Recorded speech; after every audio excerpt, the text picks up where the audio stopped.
انہوں نے وہ ختم کر دی اور اس کے بعد بالکل ہی ختم ہو گئے. لہٰذا آپ چھوٹے صوبوں کے ذریعے اقتدار کو عوام کے قریب لاتے ہیں اور بلدیاتی اداروں کے ذریعے آپ عوام کو اقتدار میں شریک کرتے ہیں. ہمارے ہاں یہ دونوں چیزیں نہیں ہوئی، جس وجہ سے آج آپ کہہ رہے ہیں کہ جی نظام کلیپس کر رہا ہے. نظام کلیپس نہیں کر رہا، نظام تھا ہی کلیپسڈ، اور وہ گرے ہوئے نظام کو آپ ایک ٹانگ پہ یا گاڑی کو ایک پہیے پہ جس طرح گھسیٹ سکتے ہیں آپ نے گھسیٹ لیا. دورانی صاحب، آپ نے کولیپس کا لفظ استعمال کیا تو آج کل بڑا یہ زیر گردش ہے یہ لفظ. محسن نقوی صاحب نے کہ نظام کولیپس ہو چکا ہے. تو نظام تو کب کا کولیپس ہو چکا ہے؟ آپ نے کہا کہ کب سے ایک ٹانگ پہ کھڑے ہوئے ہیں. تو یہ کولیپس کا لفظ جب محسن نقوی صاحب نے استعمال کیا تو سیاستدانوں کو اتنا چبھا کیوں؟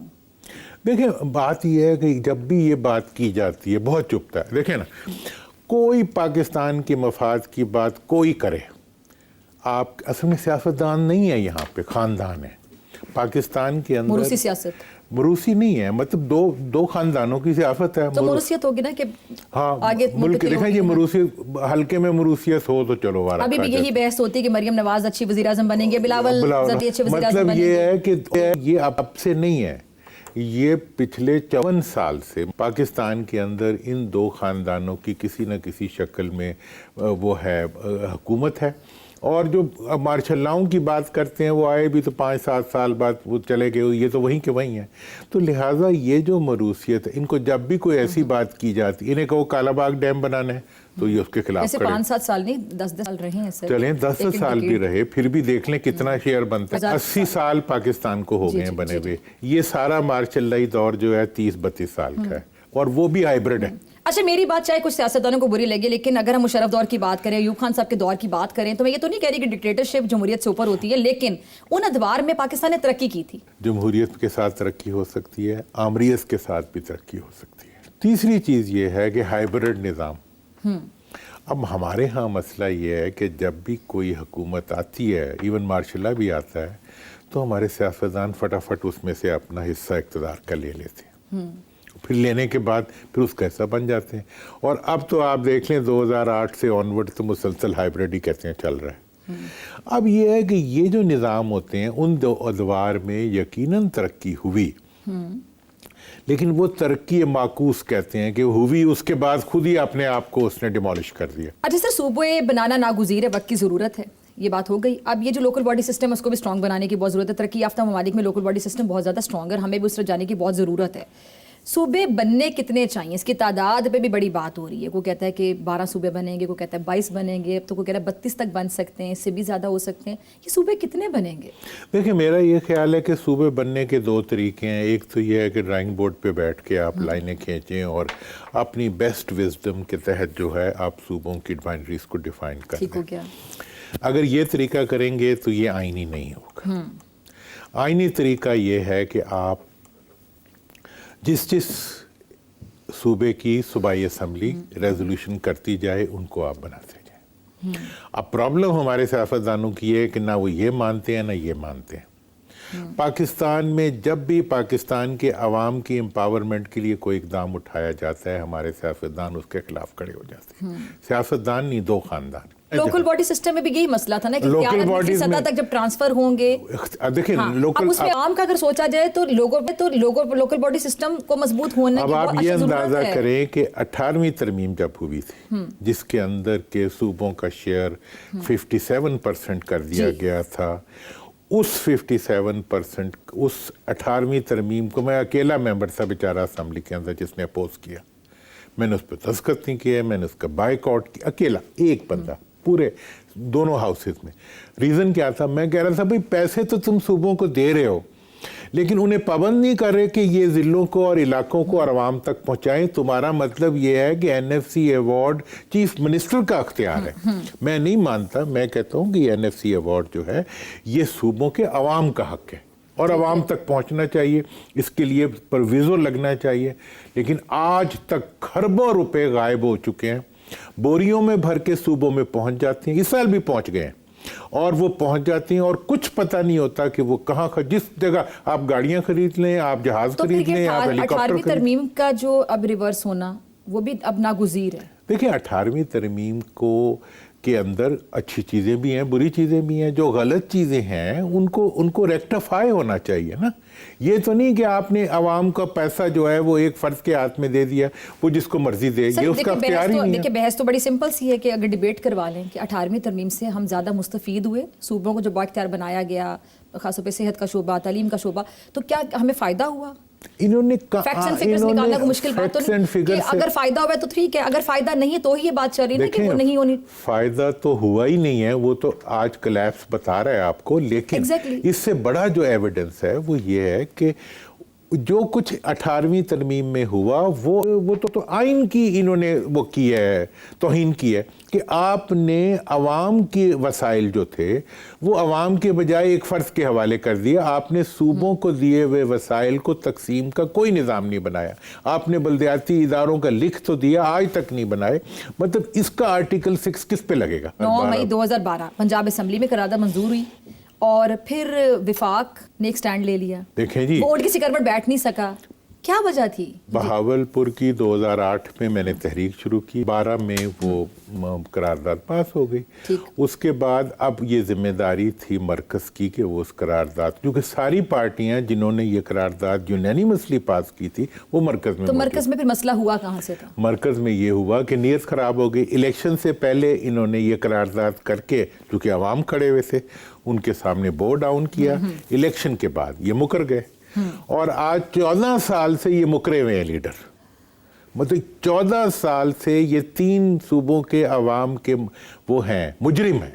بہاولپور، جنوبی پنجاب اور ہزارہ میں 3 دفعہ قراردادیں ہو چکی ہیں صوبے میں. مطلب یہ ہے کہ کوئی ظلم کی بھی کوئی حد ہوتی ہے کہ مطلب عوام کی رائے کے سامنے یہ ایسے کھڑے ہوئے ہیں جیسے مارشل لا ایڈمنسٹریٹر ہوں. یہ سیاستدان نہیں ہے، یہ تو مارشل ایڈمنسٹریٹر ہے. جیسے پہلا مارشل لا بھی سیاستدانوں نے لگایا تھا 54 کا، یہ بھی وہ بیوروکریٹس نے لگایا تھا. یہ مارشل لا ان کا مارشل لا ہے. میں آپ کو بہاولپور کی مثال دیتا ہوں کہ جب اس وقت میں نے کیلکولیٹ کیا تھا کہ بہاولپور کا جو NFC کا شیئر تھا وہ اگر 11 بلین کا تھا تو بہاولپور پہ ½ بلین لگتا تھا. اور 10 سال کا میں نے کیلکولیٹ کیا تھا، 70% بجٹ جو تھا وہ ایک شہر پہ لگتا تھا، پنجاب کا. اور باقی یہ ہے کہ پورے ملک کو انہوں نے 4 شہروں کا ملک بنا دیا، مطلب 4 کیپٹلز ہیں اور ان کے اوپر لگتا ہے اور بس وہیں لگتا ہے. تو اس لیے یہ جو ڈی سینٹرلائزیشن کی بات ہے، نئے صوبوں کی بات ہے، اس کے نتیجے میں نہ صرف عوام امپاور ہوتے ہیں بلکہ وسائل جو ہیں وہ عوام کے قریب جاتے ہیں. عوام میں جب یہ نکلتے ہیں تو میرا تو یہی تجربہ رہا ہے کہ عوام میں سیاستدان نکلتا ہی تب ہے جب اس کو لگتا ہے کہ جانے والا ہوں میں. دیکھیں جی، اللہ کرے ہمیشہ رہیں، اللہ کرے کبھی نہ جائیں، لیکن بات یہ ہے کہ عوام کو تو بخش دینا. میری اکانومی، پرسنل اکانومی جو ہے اس کے لیے آپ نے کیا کیا ہے؟ میں تو لٹ پٹ گیا ہوں.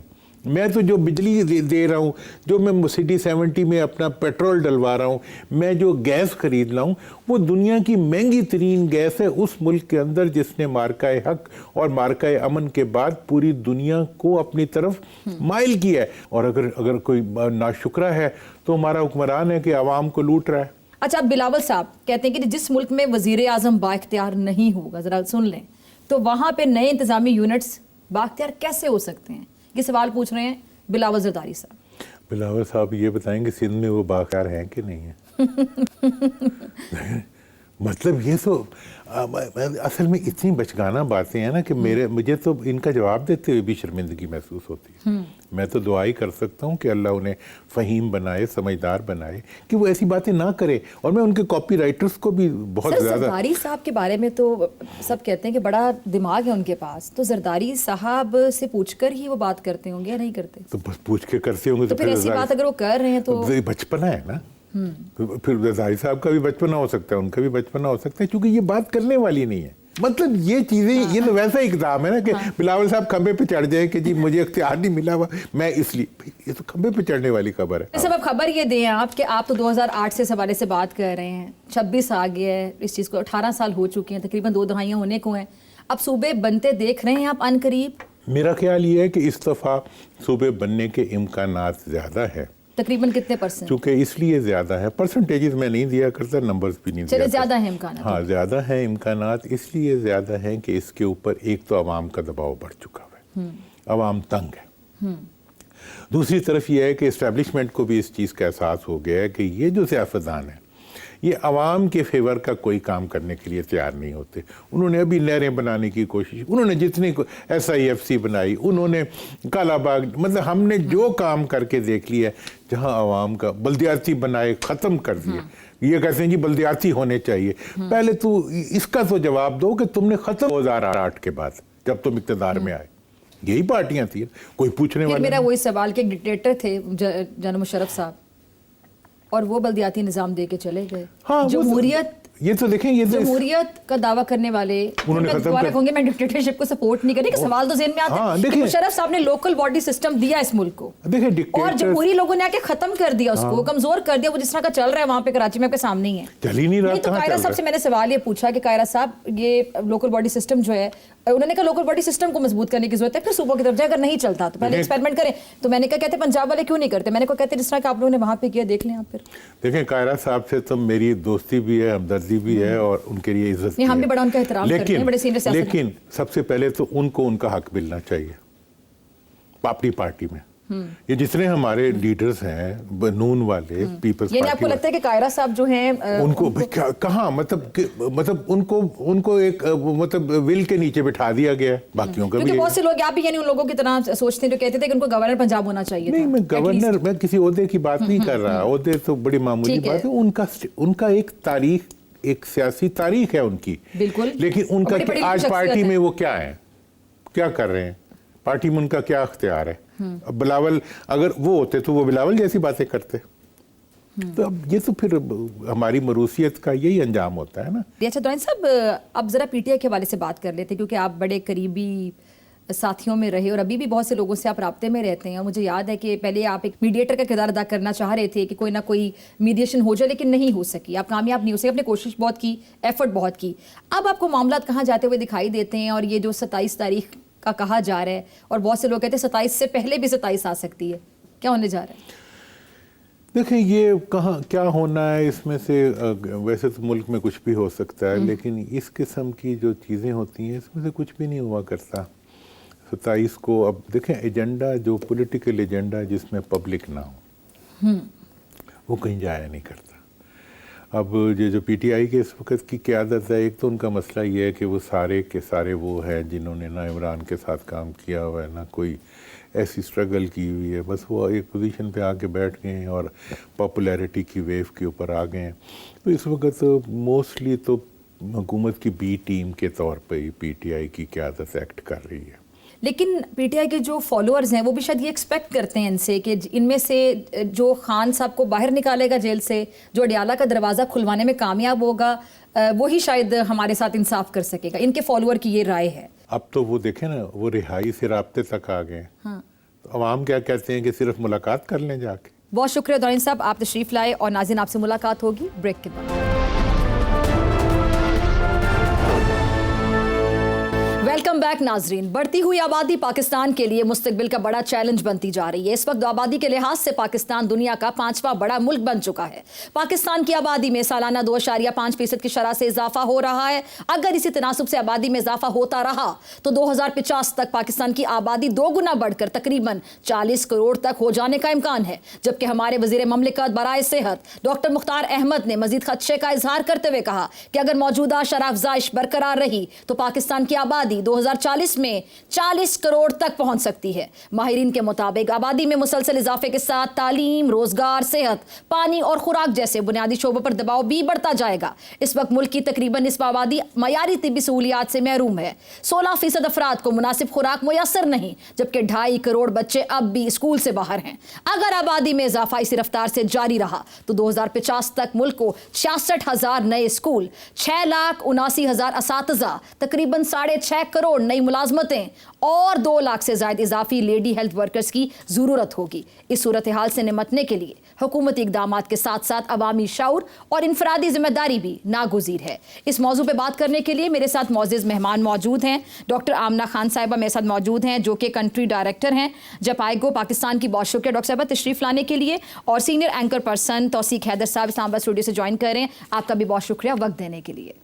آپ کی اجازت سے توثیق میں ذرا ڈاکٹر آمنہ سے شروع کرنا چاہوں گی. ڈاکٹر صاحب سب سے پہلے میں جاننا چاہتی ہوں جو باخبر خاندانی ایک منصوبہ بندی ہوتی ہے جس کو ہم انفارمڈ فیملی پلاننگ کا نام دے دیں, تو انفارم فیملی پلاننگ آخر ہے کیا, یہ کانسیپٹ کیا ہے, اگر آپ آسان الفاظ میں سمجھانا چاہیں, اور اس سے جو خاندانوں کی ایک زندگی کا معیار ہے, کوالٹی, وہ کیسے متاثر ہوتی ہے؟ تھینک یو فضا.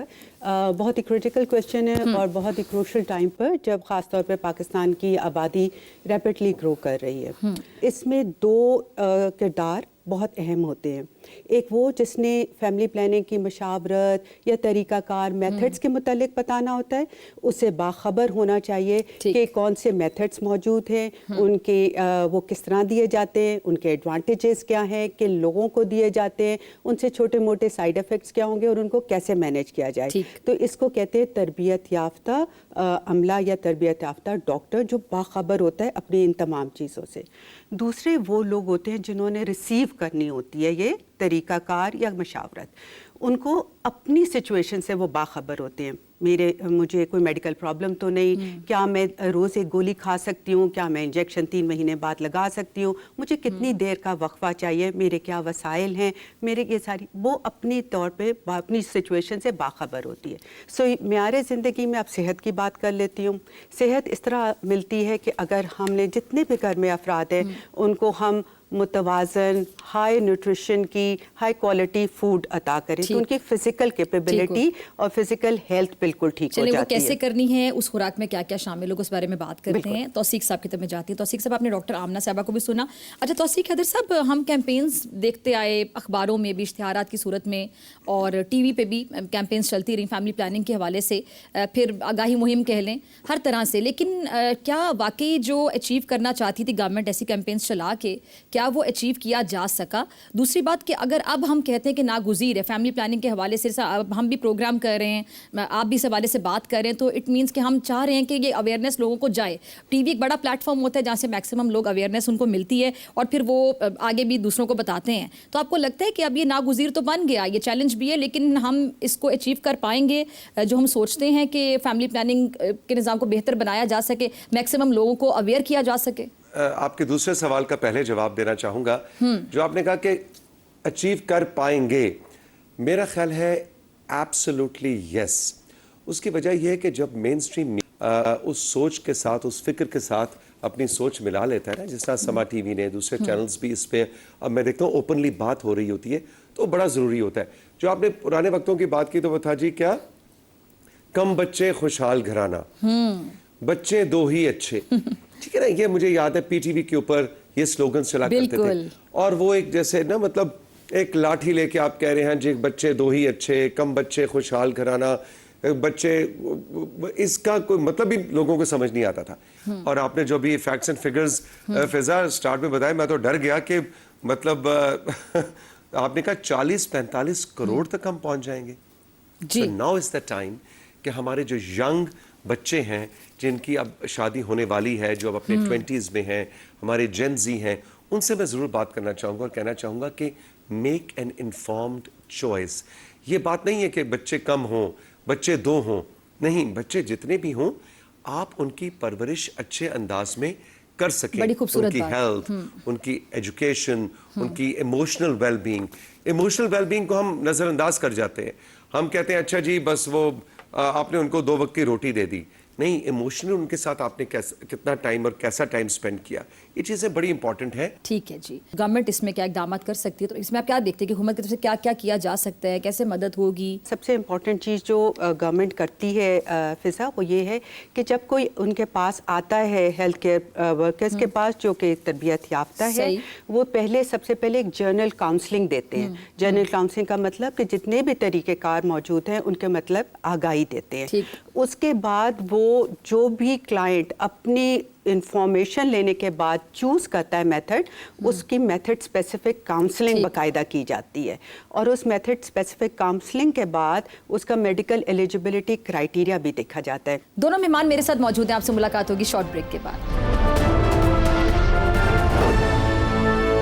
ویلکم بیک ناظرین. توثیق صاحب میں آپ کی طرف آنا چاہوں گی. ایک سوال میرے ذہن میں جب آپ گفتگو کر رہے تھے کہ مجھے یاد ہے کہ میں نے اپنے کچھ سال پہلے ایک پروگرام کیا تھا, اس میں ایک بڑے قابل ڈاکٹر میرے ساتھ موجود تھے, تو انہوں نے ایک واقعہ کوٹ کیا. اور میں ایز اٹ از ہی سنا دیتی ہوں ذرا توثیق صاحب. انہوں نے کہا کہ اندرون سنگھ میں جانے کا ان کو اتفاق ہوا اور وہاں پہ انہوں نے ایک خاتون دیکھی جو کہ جس کی لگ بھگ عمر 29 سے 30 سال تھی اور شاید 16-15 سال کی عمر میں اس کی شادی ہو گئی ہوگی. تو اس کے 9 یا 10 بچے تھے. تو وہ کہتے ہیں میں حیران ہو گیا کہ آپ اپنی عمر دیکھیں اور آپ کے اتنے بچے ہیں, شادی کو 13-14 سال ہوئے ہیں اور آپ نے 9-10 بچے پیدا کر لیے. تو کہتے ہیں اس خاتون کے جواب نے مجھے بڑا حیران کیا. اس نے کہا کہ ہمارے ہاں یہ جو بچے جب بڑے ہوتے ہیں 4-5 سال کے ہوتے ہیں تو میل نیوٹریشن کی وجہ سے, غذائی قلت کی وجہ سے آدھے بچے ہمارے مر جاتے ہیں. تو کچھ سروائیو کر جاتے ہیں, اس لیے ہم 8-10 بچے پیدا کرتے ہیں کہ آدھے مر جائیں گے تو آدھے بچ جائیں گے. اچھا, بجائے اس کے کہ جو غذائی قلت ہے, میل نیوٹریشن ہے, اس کے حوالے سے کیمپینز کی جائیں, ان لوگوں کو آگاہ کیا جائے یا ان کو پراپر خوراک اور سہولیات میسر کی جائیں, صحت کے یکسر مواقع فراہم کیے جائیں, ان لوگوں کو سمجھانے کی بڑی ظاہری بات ہے وہ اتنے پڑھے لکھے لوگ نہیں ہیں اور پڑھے لکھے لوگوں کا کام ہے کہ ان کو آگاہ کیا جائے. تو وہ بچے پیدا کرنے پہ زور دیے جا رہے ہیں. تو یہ اس طرح کے لوگوں کی پھر آگاہی کے لیے کیا کرنا ہوگا؟ بہت زیادہ بڑے لیول پہ جا کے کام کرنا ہوگا, بہت زیادہ کوشش کرنی ہوگی. میں یہ کہوں گا کہ ہماری فضا جو میل اونرشپ ہے نا, جو مرد کی اونرشپ ہے ان ایشوز پہ, وہ بڑی ضروری ہے.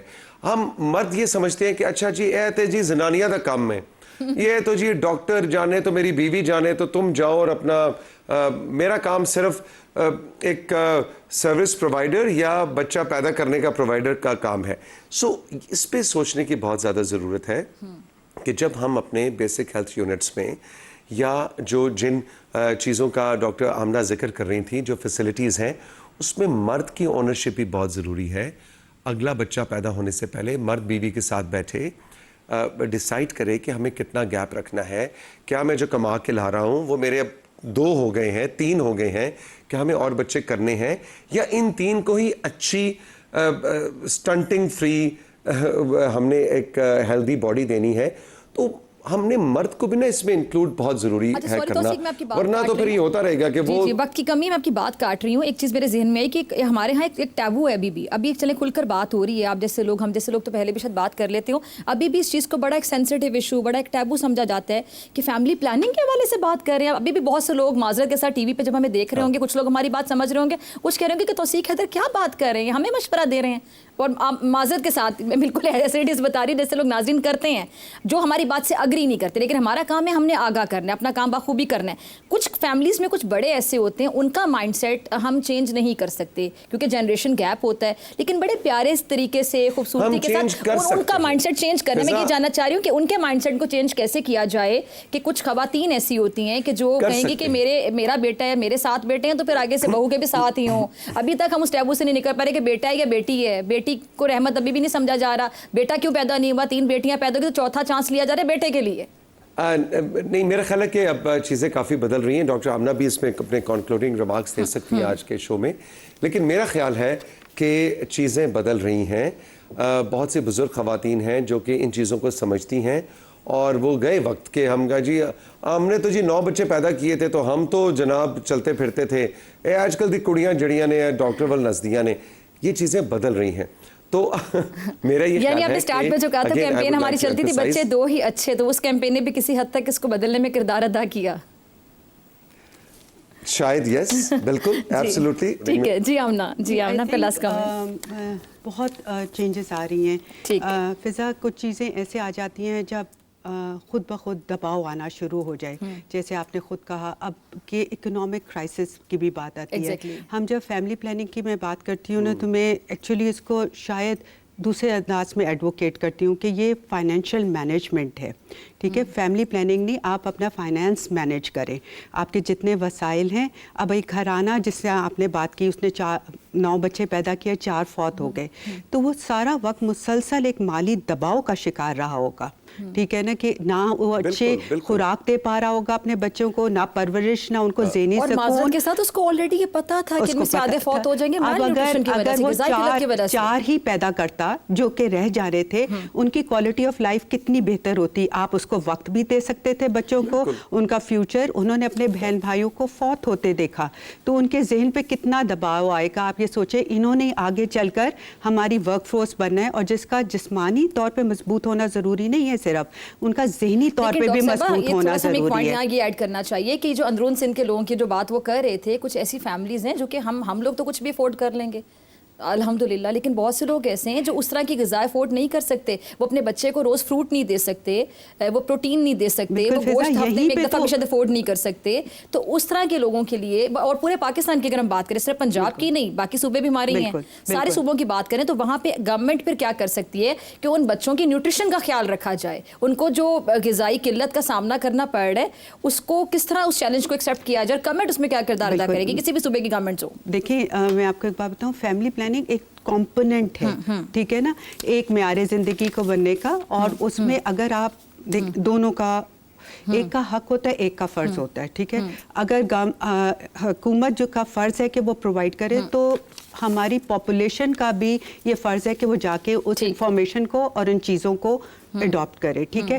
مسلسل اگر گورنمنٹ بھی ایک کام کرتا رہے اور پاپولیشن کو ساتھ ان کے نہ میچ کرے اپنی سپیڈ کو, تو پھر ہمیشہ توازن قائم نہیں رہے گا. جیسے میں نے شروع میں بات کی کہ آپ کی ریسورسز کتنے ہیں اور آپ کی ذمہ داریاں کیا ہیں. تو جو نیوٹریشن ہے اس کے حوالے سے بھی بہت کام ہوا جا رہا ہے, اور نیوٹریشن سینٹرز بھی موجود ہیں. نہ صرف گورنمنٹ کرتی ہے بلکہ پارٹنرز بھی ان کو سپورٹ کرتی ہے, اور ان کی آگاہی بھی دی جاتی ہے کہ کہاں کہاں موجود ہے. لیکن پھر بھی سب سے بڑی بات فضا, کہ اگر میرے گھر میں ریسورسز یا میرے وسائل صرف ایک بچہ یا دو بچے کے کا پورا کر سکتے ہیں, تو یہ میری بھی ذمہ داری ہے. آخر اسے کفالت کہتے ہیں, ٹھیک ہے نا. اگر آپ کفالت کرنا شروع کریں تو مجھے اپنے 5 یا 10 بچوں کی پھر پوری آخری 10 سیکنڈ سے توثیق حیدر صاحب, آپ کا last comment. I would say کہ جو فیسلٹیز ہیں, ہم عموماً کہتے ہیں کہ جی فیسلٹیز نہیں ہیں, ہم کیا کریں, کہاں جائیں. جو فیسلٹیز ہیں ان کے بارے میں جانیں, ان ماں اور باپ دونوں جا کے ان فیسلٹیز کا بھرپور فائدہ اٹھائیں. وہاں جیسے ڈاکٹر عامرہ نے کہا سٹارٹ میں کہ وہاں کاؤنسلنگ بھی ہے, وہاں پہ کانٹرسیپٹیوز کے حوالے سے بھی فیسیلیٹیشن موجود ہے. تو I think this is about time, not only Punjab بلکہ پورے ملک کے عوام کو یہ سوچنا ہے کہ ہم نے جتنے بھی بچے پیدا کرنے ہیں ان کو ہیلدی سائیکولوجیکل اور فزیکل ایموشنل ہیلتھ دینی ہے. ٹھیک ہے جی. ڈاکٹر آمنہ خان صاحبہ آپ کا, توثیق حیدر صاحب آپ کا, دونوں کا بہت شکریہ تشریف لانے کے لیے. اور اسی کے ساتھ مجھے دیجیے اجازت, آپ سے ملاقات ہوگی انشاءاللہ اگلے ہفتے, سیم ٹائم سیم چینل. اگر زندگی نے وفا کی, دعاؤں میں یاد رکھیے گا, اپنے پیاروں کا بہت خیال رکھیے گا. اللہ نگہبان.